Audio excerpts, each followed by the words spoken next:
Hello my dear audience. Case বা কারক কাকে বলে? সেন্টেন্সে কোনো নাউন বা প্রোনাউনের সাথে, খুব গুরুত্বপূর্ণ, সেন্টেন্সে কোনো নাউন বা প্রোনাউনের সাথে অন্যান্য ওয়ার্ড বা শব্দের যে সম্পর্ক থাকে তাকে কেস বলে। ইংরেজিতে নাউন বা প্রোনাউনের কেস সাধারণত 5 রকমের হয়ে থাকে। এগুলো হলো nominative case, objective case, possessive case, vocative case, dative case. বিশেষ দ্রষ্টব্য, ডেটিভ কেসকে সাধারণত স্বতন্ত্র কারক হিসেবে গণ্য করা হলেও আধুনিক ইংলিশ গ্রামারে এটি অবজেক্ট তথা অবজেক্টিভ কেস রূপে গণ্য করে। তাই ইংলিশ গ্রামার মূলত 4 প্রকার কেসই আলোচিত হয়। ডেটিভ কেসটি অতটা গুরুত্বপূর্ণ নয়।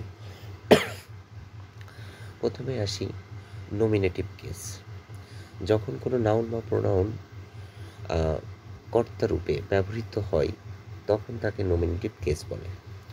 নমিনেটিভকে পেতে হলে ক্রিয়াকে বা ভার্বকে হু অথবা হোয়াট দ্বারা প্রশ্ন করতে হবে।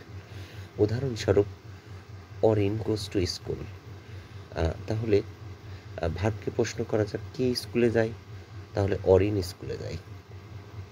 এছাড়াও pronoun, adjective, infinitive, gerund, verbal noun, phrase, clause etc nominative case রূপে ব্যবহৃত হয়।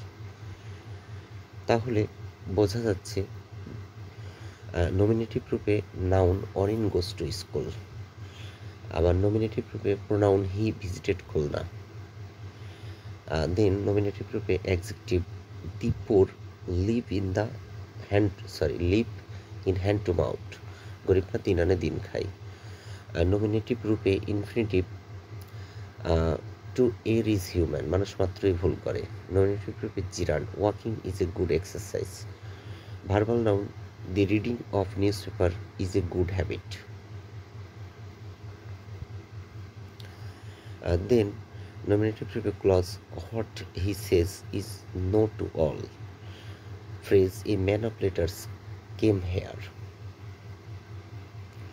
তাহলে আজকে নমিনেটিভটি আলোচনা করা হলো, পরবর্তীতে অবজেক্টিভ কেস নিয়ে আলোচনা করা হবে।